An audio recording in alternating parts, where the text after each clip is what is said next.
Est-ce que ça a démarré? Oui, allez, salut tout le monde, bonjour à toutes, bonjour à tous. Première vidéo de ma chaîne d'échecs. C'est parti, j'en avais déjà créé une, mais c'était sur une chaîne qui n'avait rien à voir. Donc là, je fais une chaîne vraiment dédiée aux échecs et on va voir ce que ça donne. Alors moi, pour vous présenter rapidement, ça fait longtemps que j'ai plus joué en club. J'ai joué 2 parties en National 4 l'année dernière. Et sinon, avant ça, ça faisait 2-3 ans que j'avais plus joué en club. Et là, je ne suis pas réinscrit dans un club. Donc je vais... je pense me réinscrire prochainement pour voir un peu le niveau parce que j'aimerais faire des open, voir si j'ai augmenté ou pas. Je suis aux alentours de 1930, je crois, et j'aimerais peut-être. Un de mes objectifs de 2023, c'est d'arriver rapidement 2000. Donc j'ai quelques open à faire, on va voir ce que ça donne. 2000 en rapide, en partie longue, pardon. Donc là, on va commencer la première chaîne, la première vidéo. Et c'est parti. Allez, on va faire une nouvelle partie. Non, allez, on va faire en quoi? Je ne sais même pas comment ça marche trop. Allez, jouer.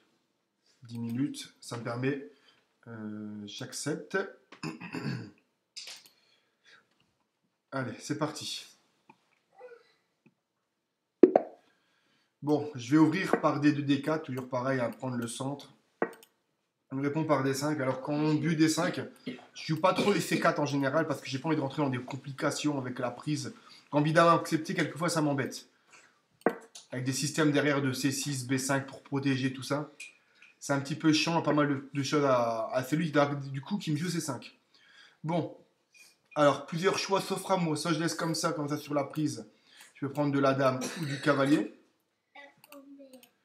Soit je protège par E3, soit par C3, ou soit moi-même je peux prendre.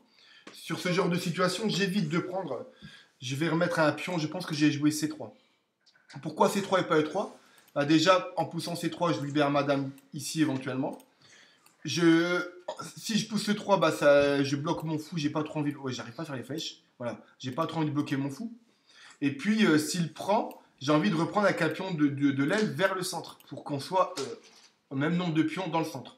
Donc je pense que je vais jouer C3 là-dessus. Allez, on va pas trop réfléchir, parce que je crois qu'il n'y a pas d'accrément. Bien sûr, après, je vais devoir cavaler très rapidement. Donc en général, là-dessus, ils vont jouer des cavaliers C6 pour remettre une pression là-dessus. Ils peuvent jouer E6 ou sortir le fou. En sortant le fou et en jouant E6, c'est... Voilà, donc je m'en doutais. Alors là, si je sors le fou ici, par exemple, dame B6, toujours envisager les coups comme ça. C'est aussi pour ça que je joue C3 pour pouvoir mettre dame C3. Mais il peut faire C5, dame ici, attaquer ma dame et surprise ici. Il viendrait faire dame prend pion, attaque la tour et je perds la tour. Est-ce que je vais jouer pleutre ou pas? Allez, on va faire du E3. J'aurais bien voulu jouer mon... Allez, on fait E3. J'aurais voulu sortir mon fou ici. Je joue jamais ça habituellement. Mais bon, on va essayer de voir ce que ça donne. Là, on va jouer tranquillement fou D3. Contrôler ça et rapidement mettre le roi à l'abri. Alors, sur pion prend, j'ai plusieurs choix. Alors, là, il décide de clouer. Donc, soit je joue cavalier BD2, soit je joue dame ici, mais il y a la fourchette derrière. Dame prend... Et c'est peut-être pas forcément bon dame A4. J'ai dame échec ici intermédiaire, fou D7.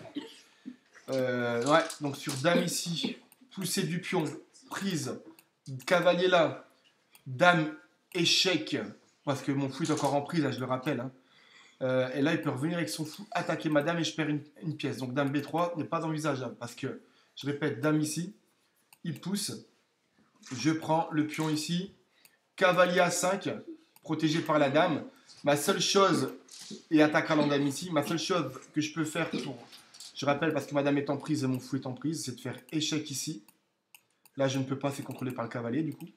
Il va rapatrier son fou là, il va attaquer ma dame et moi j'ai perdu mon fou. Donc dame B3 n'est pas envisageable. On va jouer petit roc, on verra ce que ça donne. On va voir ce que ça donne.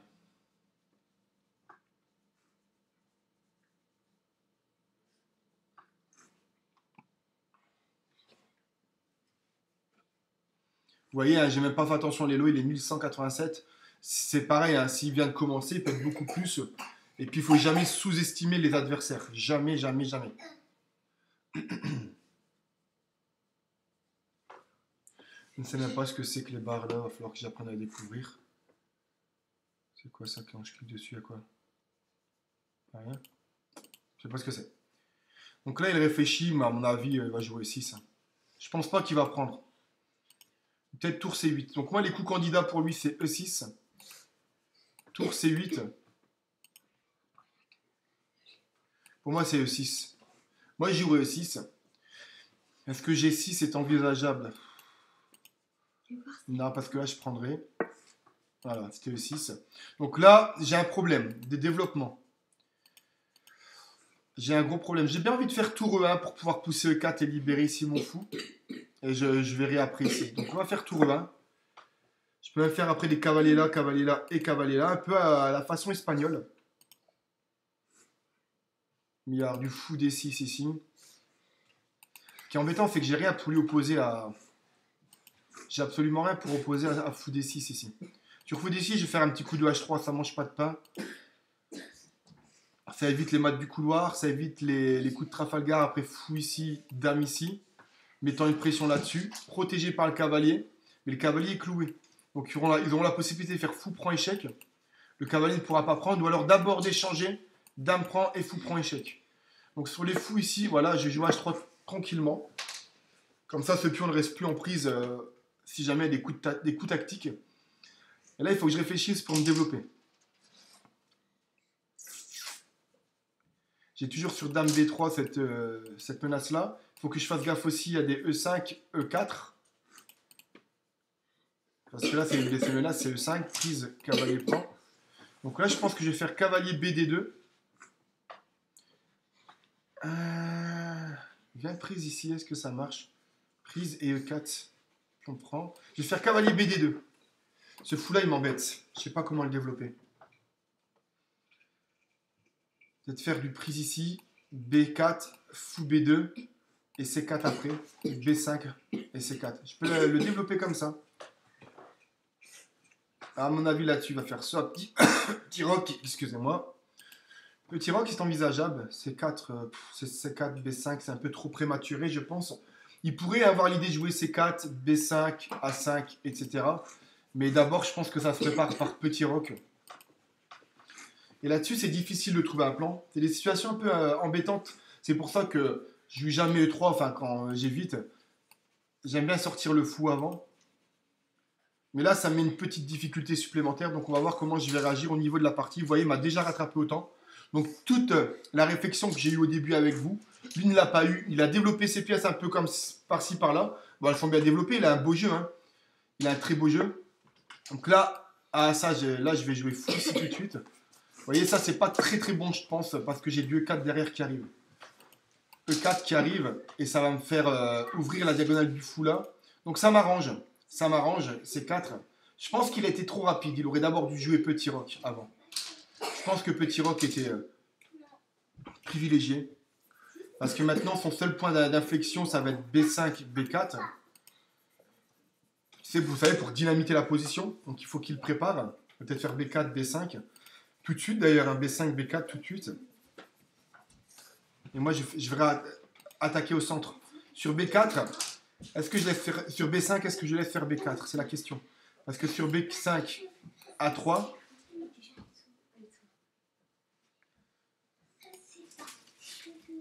A5... Non, je pense que sur B5, son roi est encore au centre. Donc dame ici, je vais jouer tout de suite E4. Vous voyez, un vis-à-vis tour dame, dame, roi ici, c'est pas très le bonbon.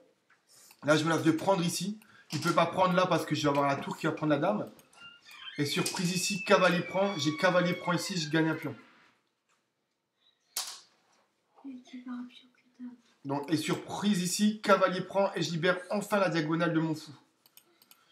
Donc mes problèmes sont en train de se rétablir au fur et à mesure. Grand rock pour lui serait extrêmement, extrêmement dangereux. Oula! Je ne m'attendais pas du tout à ce coup-là. Donc sur prise ici, est-ce que ça c'est une menace? Cavalier prend, pas vraiment. Je vais prendre ici. Prise ici, sur la poussée ici, je peux simplement faire cavalier prend, il n'y a rien de grave. On va faire ça, tiens. Et là, je peux prendre ici. Voilà. Il ne peut pas prendre, il est cloué. Vous voyez, c'est assez mauvais hein, de lui mettre une dame. J'ai mis la tour. C'est pas... En plus, ça a été fait à l'envers. S'il avait joué dame ici et ensuite tour 1, encore que ça se calcule quand même, ça se voit. Mais là, j'ai joué tour ici, et lui-même, il s'est venu se mettre dans le vis-à-vis tour dame. Ce qui est une grave erreur. Son roi n'est même pas encore en sécurité, qui fait déjà péter le centre. Donc là, il échange. Donc, tout ça, ça m'arrange, hein. Je développe tout à tempo. Donc là, ça se pose même pas. Je mets une pression là-dessus. Je mets une pression là-dessus. Je mets une pression là-dessus. Je mets une pression sur la colonne E. Normalement, je devrais gagner la partie. Donc ici, avec ce compte ici, on va essayer d'arriver dans les 2000. Grand roc. Bah déjà, il me donne ici son cavalier. Pion prend. Et il faut faire gaffe au vis-à-vis dame ici. Avec des histoires de fou échec là. Mais c'est rien. Surprise ici, s'il commence à faire des pions prend ici. Bah, je peux déjà faire cavalier prend. Il peut pas et sa tour et sa dame est clouée. Donc là, il me donne un cavalier. Est-ce que c'est grave? J'ai toujours des dames échecs ici pour m'en sortir et sortir du vis-à-vis. Bien sûr, le pion, s'il avait été avancé, j'aurais pas pris parce qu'il y avait fou échec, roi prend et tour prend dame. Mais là, c'est pas le cas. Là, ce n'est pas le cas. Est-ce que pion prend est une menace? Il y aura fou prend ici, avec l'attaque là. Non, je pense pas que ce soit une menace pour lui. Donc pion prend n'est pas envisageable pour moi. Qu'est-ce que je peux envisager? J'ai des coups de fou ici pour mettre la pression là, mais sa dame protège. Je vais peut-être sortir du vis-à-vis là. J'ai des coups de fou échec ici, intermédiaires aussi, qui peuvent être intéressants.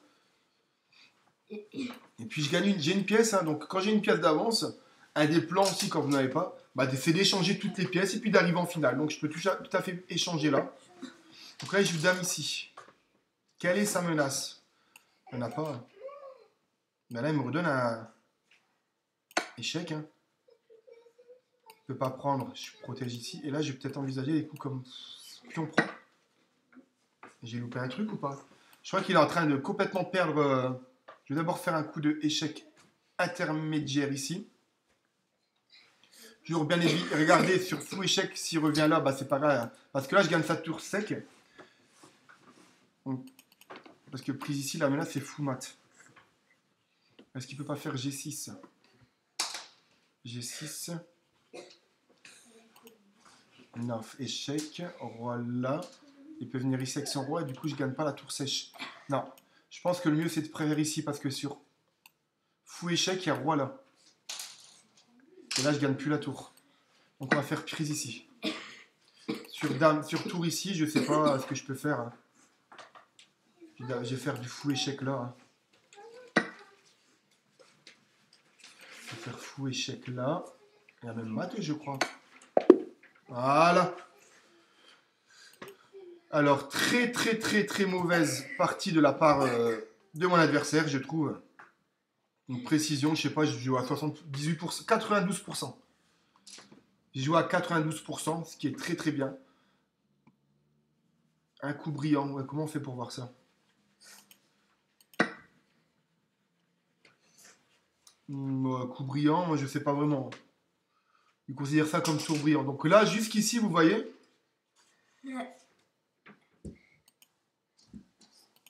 À partir de ces 4, vous voyez ici, il a l'avantage, mais c'est pas grand chose. Hein. Et c'est à partir de là que je commence à prendre l'avantage. Vous voyez? Et il considère que c'est pas tellement bon. Hein. Fou C2. Très mauvais. Et là, ce qui est logique, là, j'ouvre par E4. C'est normal, j'ai ma tour qui est devant ici. Son roi qui n'est pas à l'abri. J'ai mes pièces, vous voyez, c'est comme un ressort. Mon pion est ici, tout est bloqué. Et en faisant E4, je libère tout. Je libère absolument tout en faisant ça. La diagonale de mon fou. Je mets de la pression là. Je vais mettre ensuite une pression ici. Je mets une pression sur la colonne E. Il a très mal joué. Donc je ne pense pas que cette partie mérite plus d'analyse que cela. Les principes de base, hein, mettre son roi en sécurité le plus rapidement possible. Là, il me permet de faire péter le centre alors que son roi est encore au centre du jeu, au milieu du jeu. Et puis avec ma tour là, c'est E4. Ça me permet carrément de gagner la partie.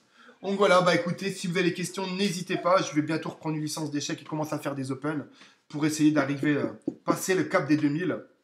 Et ensuite, une fois que j'aurai passé ce cap-là, eh bien, en open, comment je veux dire ça, en tournoi interne de club ou en open d'échecs, une fois que j'aurai passé ces 2000, eh bien, je ferai de devenir maître feed. Mais une chose à la fois. Prochaine étape, je suis 1930 ou 40.